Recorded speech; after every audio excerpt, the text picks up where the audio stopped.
has taken over. Tony Dungy's in there, and he's there for a Super Bowl, and he goes down as a really, really good coach. But he retires, and Jim Caldwell steps in. All of a sudden, Colts are just as good, maybe even better. Is that Jim Caldwell? No, of course not. That's Peyton Manning. I mean, that's Peyton Manning. It's the quarterback. Sometimes the quarterback is the new boss.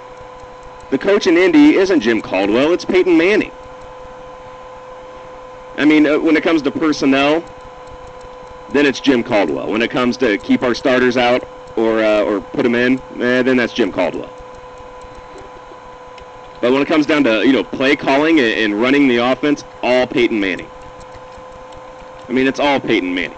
And look at the success the Colts have had, and it immediately ties into the offense. I mean, you can't give the credit to the coaches. You have to give the credit to Peyton because the offense is so great. Look at the defense.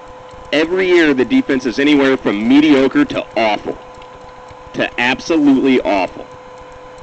They're consistently in that range. They're never great. I mean, they can be okay at times.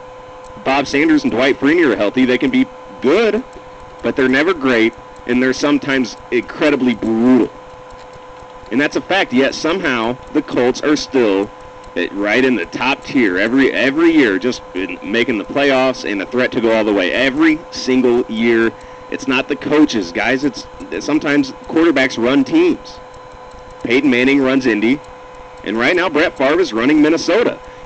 For some reason, he's meeting resistance from his head coach, who should just be happy to be there. This guy was in trouble of losing his job. I mean, would Childress rather have the two goofballs behind Favre competing for the job?